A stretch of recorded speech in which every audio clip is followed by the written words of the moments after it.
Good evening and welcome to today's program. It's really a pleasure that after almost 2 years we are having something like this where all of us are getting together and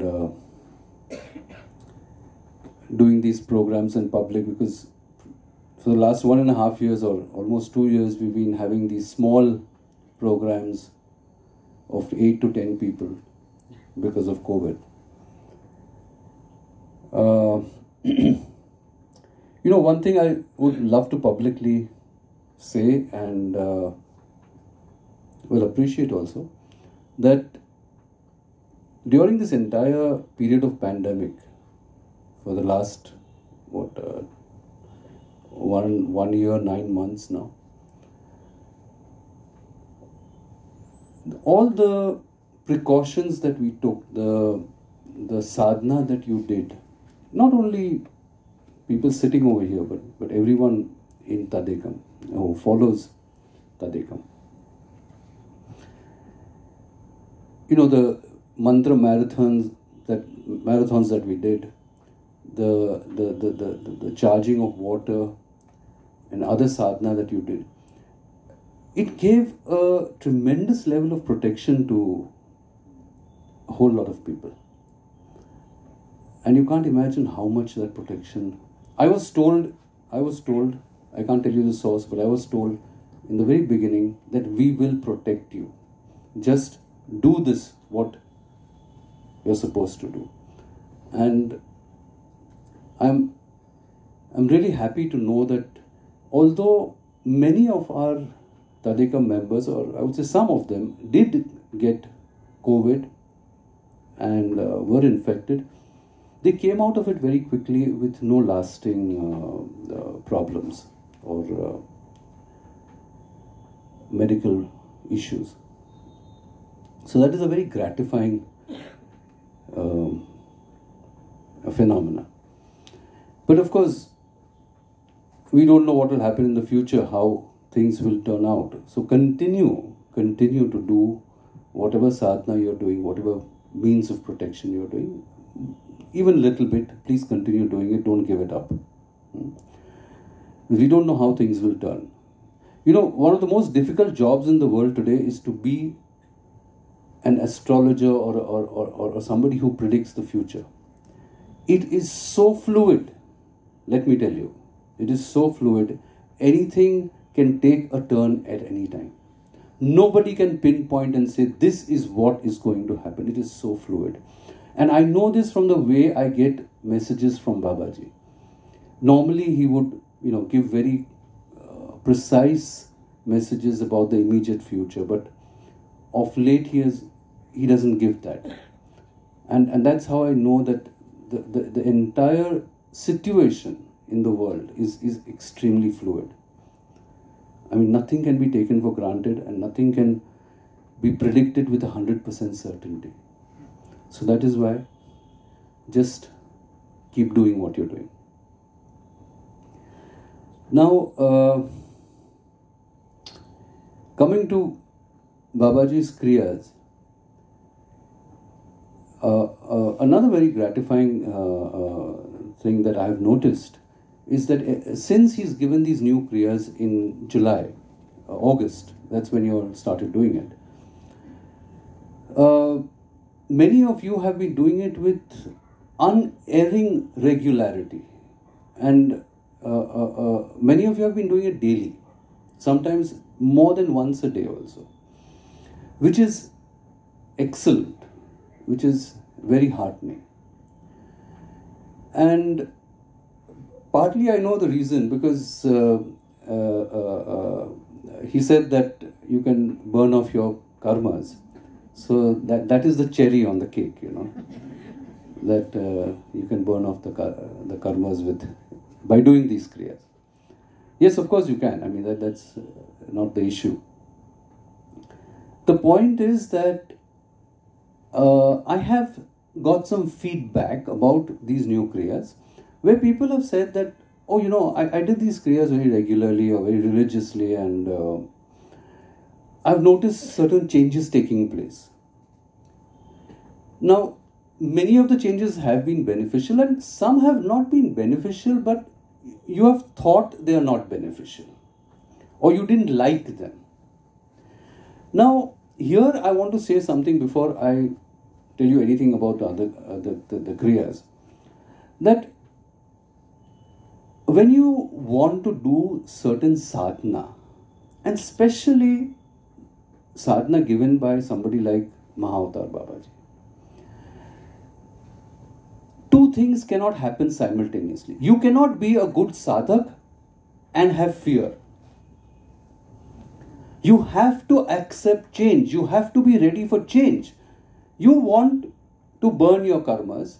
Obviously, there's going to be change. Somewhere.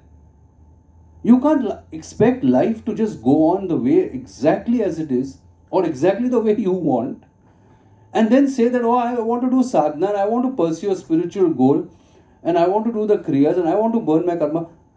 It doesn't work that way. If you are a sadhak, you have to dispense with fear. The two are mutually exclusive. They don't go hand in hand. You cannot fear change. You cannot fear the future. You have to trust the universe. You have to trust Babaji. So whatever change does take place, it will ultimately be to your benefit. It may not immediately agree with you.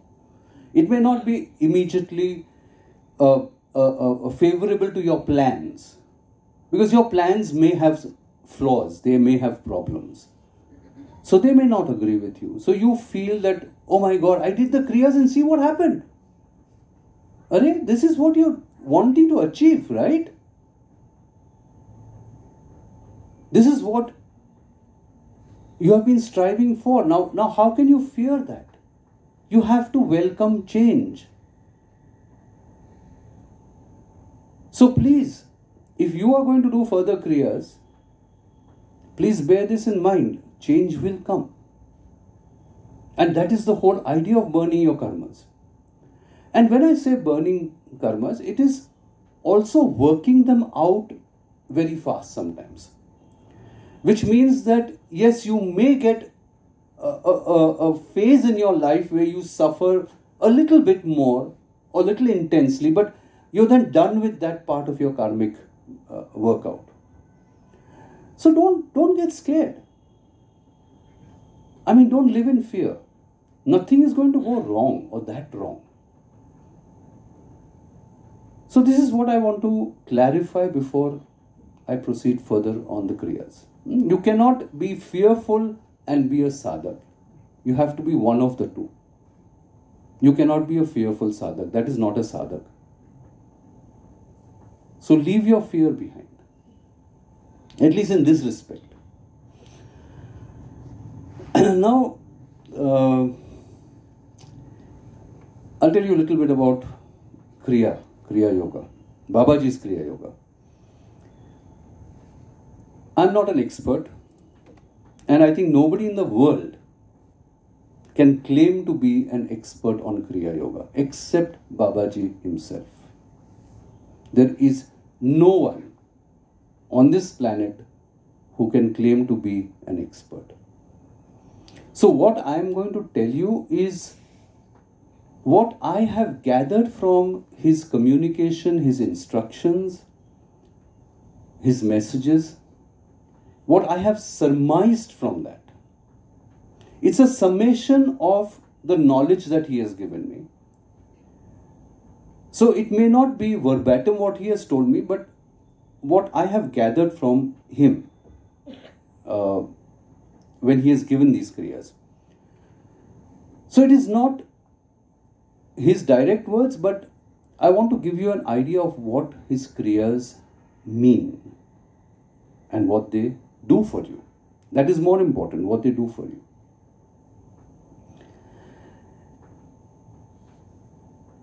What exactly are kriyas? What do they mean? Now, basically, it is rooted in your breath. Okay, breathing. Of course, we all breathe. 15 times a minute probably. That's the normal. So why is Kriya so special? You are breathing anyway. You see, what Kriya does is, or what it constitutes, is it takes breath and combines it with various other means of sadhana. Essentially, it is a marriage between breath and consciousness. And I'll explain to you a little bit about how that happens.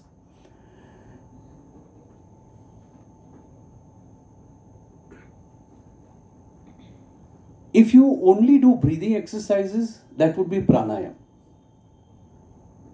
which is essentially just various methods of breathing, holding breath, breathing in, breathing out through various modulations of breath control. But Kriya is something more.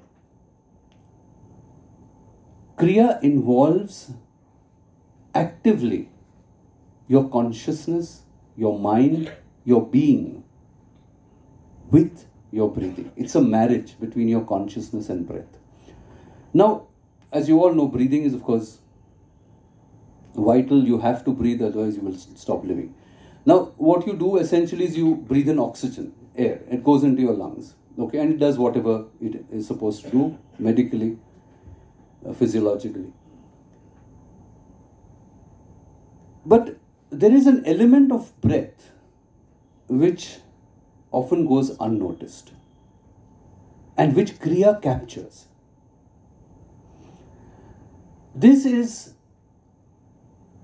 that every time you breathe air, you are also capturing the life force prana.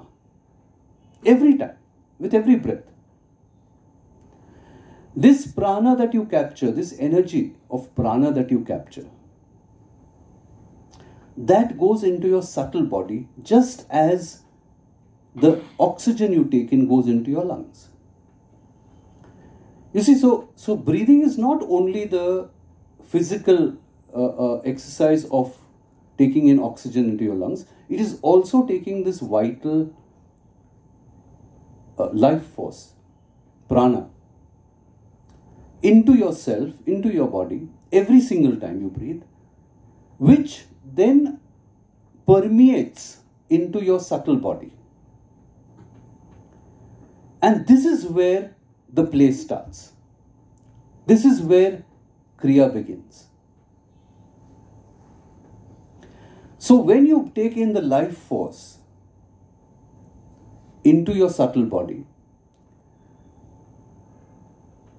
a lot of activity starts to take place.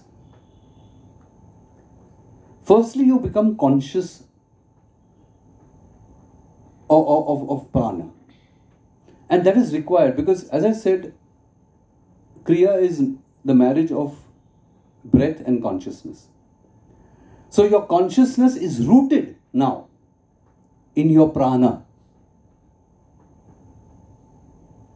which is a state of meditation.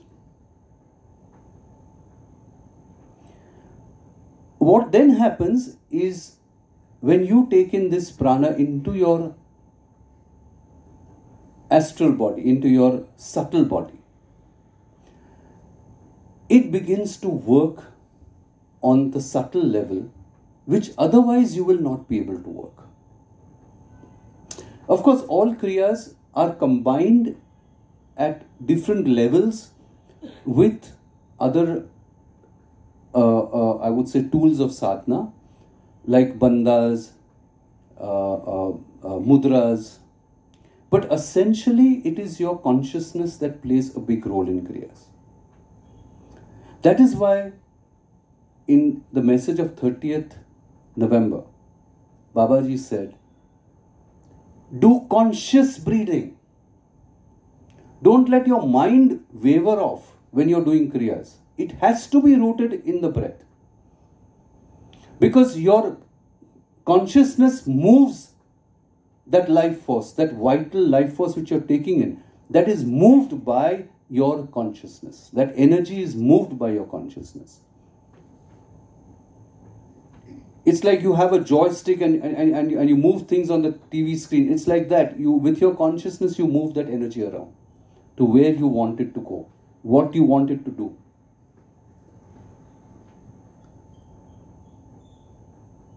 So, Kriya performs this function.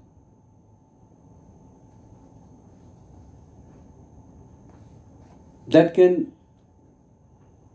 change so many things in you. That can bring about so many changes in your life. It can turn you into a different person altogether. And I'll tell you how it works. It works on 4 levels. Okay? First, it works on the physiological level. That is your physical body. I'll tell you how later. Firstly, it works on the physiological. Then it works on the psychological level. That means it changes your way of thinking, your nature, your mental makeup, your habits, your desires. All that psychological change is brought about by Kriyas. Then it brings about karmic change. Now, how would karmic change come about? Yes, again, karma is encoded in your DNA. It is encoded in your spine. Spine meaning, don't think only of the vertebrae, of the physical vertebrae. I mean the Sushumna Nadi, the central meridian. Everything is encoded in you. So you work on that. That is how the karmas can be burnt off. And they can't be done in a few days or by doing it for 5 minutes. No, it has to be done for a reasonably long period of time and enough intensity and practice goes into it. It's not a magic wand. It's a process. It's a scientific process.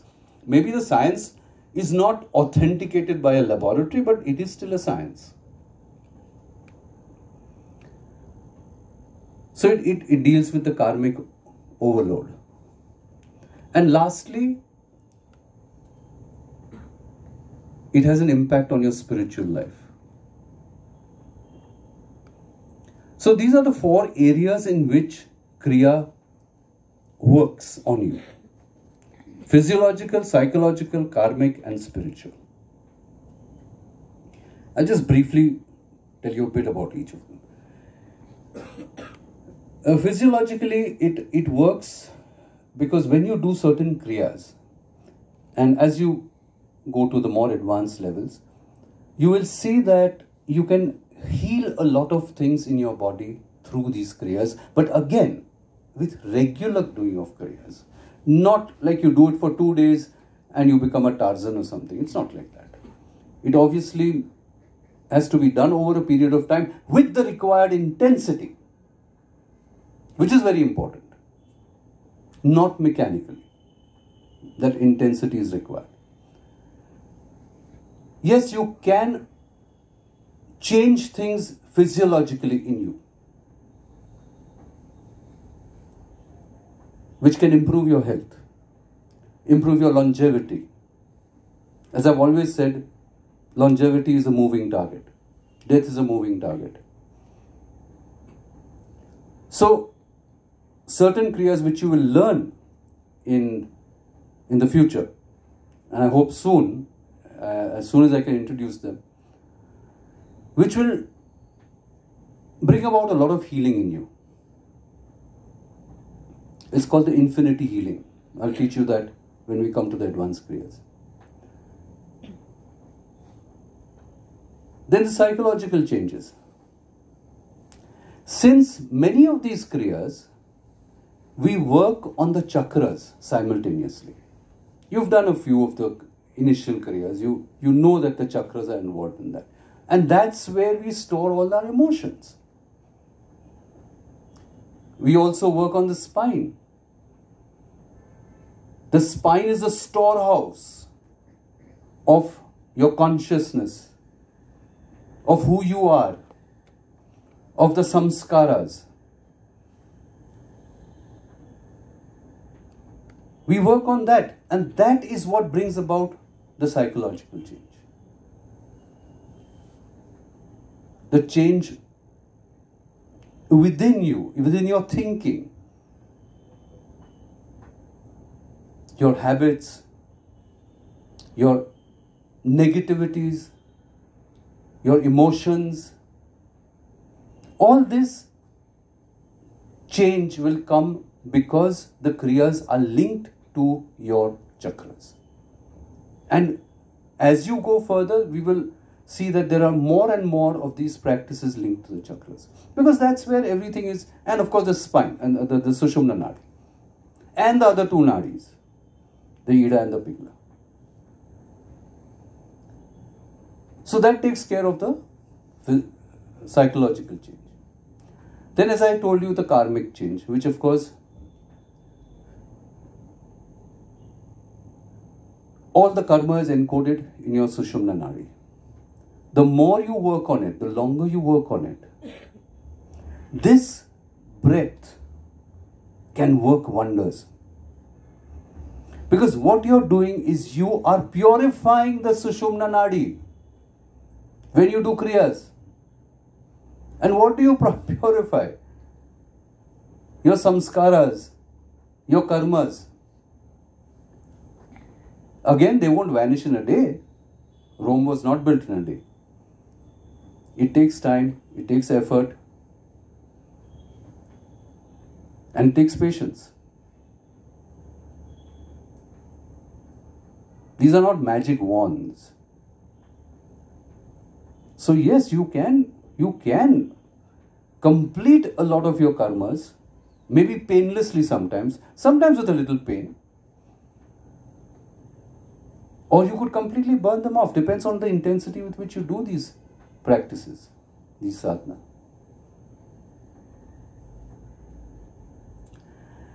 Then finally, the spiritual part of it. I would say the spiritual impact of doing Kriyas. I guess there's so many, I can't even begin to list them. I can't begin to put them down and give them a number. Because there's so many things you can do on the spiritual level by doing these Kriyas. They open up all your supernormal faculties. Since you work intensely on the chakras and you're combining life force with your consciousness, it absolutely puts your spiritual progress on fire. So you make very quick progress. And there's so many things that come to you, which if you used other methods of achieving would take probably years and years and with a lot of difficulty.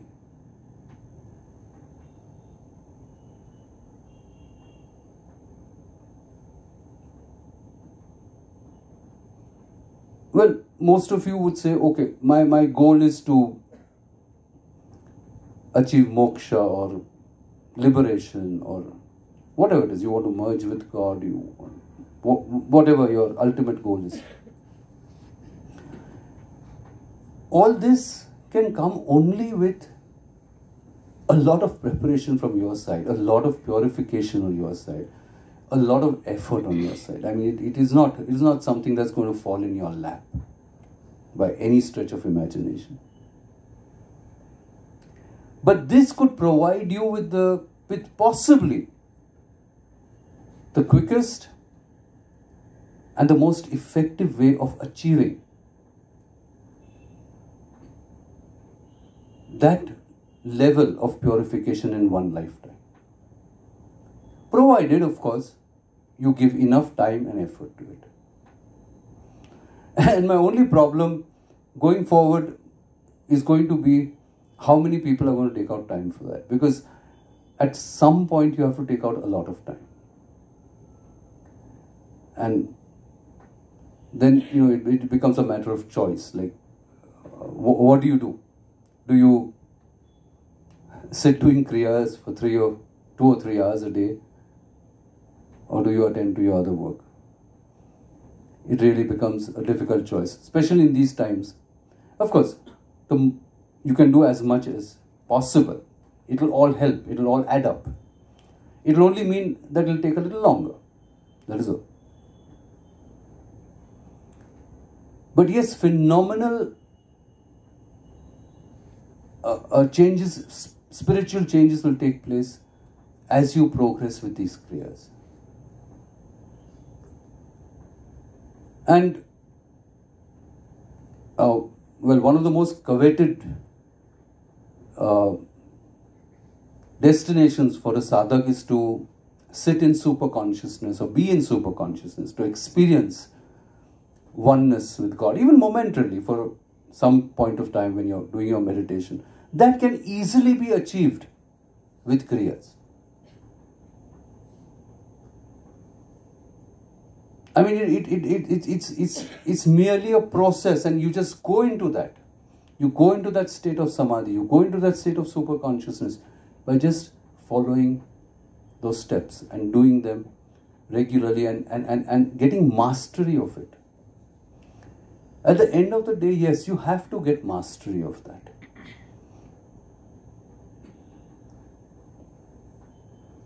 And all these things happen simultaneously. It's not that you will only progress in the spiritual direction and your physiological, psychological and karmic will be left behind. No, it'll all progress simultaneously because it has to. Only then can there be an all-round movement towards the divine. You can't have a partial movement. That is why Babaji said, just to give you an idea, that when you talk to somebody, think you're talking to me. When you hear somebody talk to you, think I'm talking to you. Why did he say that? To change your mindset. Because then it's very difficult if you imagine you're talking to him or he's talking to you. It's very difficult to get negative about that person, about what is said. And that's very easy to do. When you find that, yes, somebody is an extremely irritating person or is somebody who can get you really mad, just for a moment visualize Babaji in front of that person. Don't see that person, visualize Babaji in front of him or her.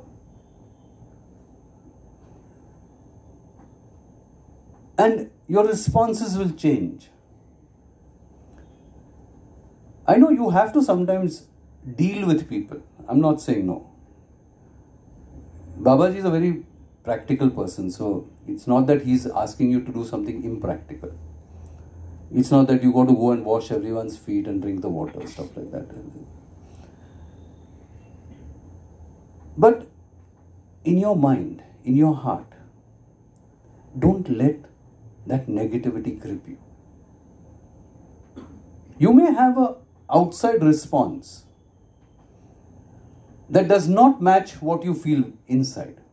So you may show a little anger, you may show a little irritation, you may put that person down, you may deal with that situation strongly and appropriately, I would say.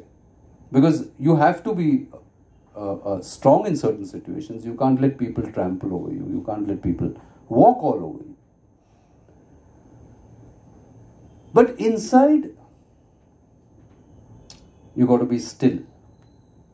You can't let those negative emotions rage through you.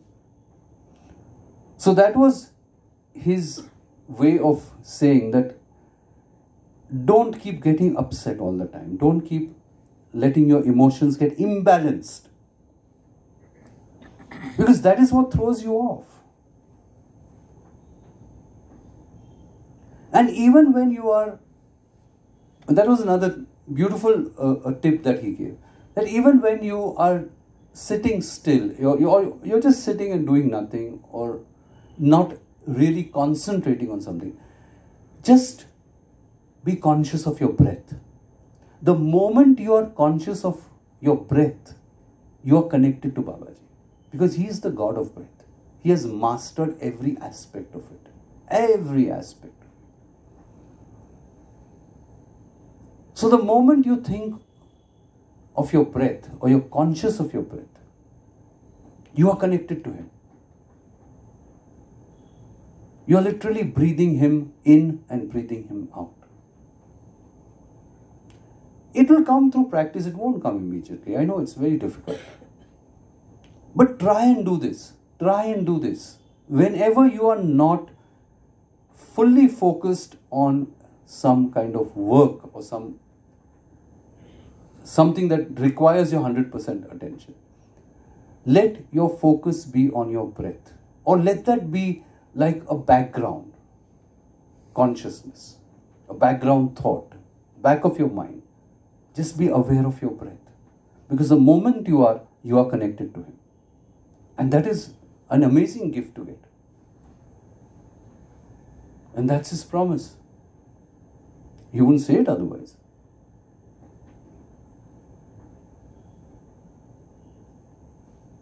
So this is what Kriya is all about. And again, I'm telling you, nobody's an expert. I'm not an expert. I mean, this is what I have surmised and I have summed up from all that he has taught me and all that he has communicated to me. This is what is my summation of what Kriyas are and what they do. And as you progress in doing these Kriyas, you will find them to be amazingly powerful. I think when you get into the groove of doing it, especially the advanced Kriyas, which are a little time consuming, not very difficult, but a little difficult and time consuming, the rewards are stupendous. The gratification that you'll get is beyond words. But you have to give time. And this is going to be my only problem with teaching you meaning not only you here, but all Tadekam followers. The lack of time. Because you really have to take out time to do those Kriyas. And for that you will need far more determination to take out that much time. And those of you who do it, you will see the benefits very soon. I think it's the most scientific, most powerful and shortest road to spiritual progress. I don't think it can be made shorter or simpler. And you're using the most powerful mediums, which is your breath and your consciousness. You do these Kriyas with some amount of regularity, and I can tell you, many of you in this lifetime will achieve Samadhi status. There's a process to it. You just have to go through it. It is so awesome. Then where you go from there, that's up to you.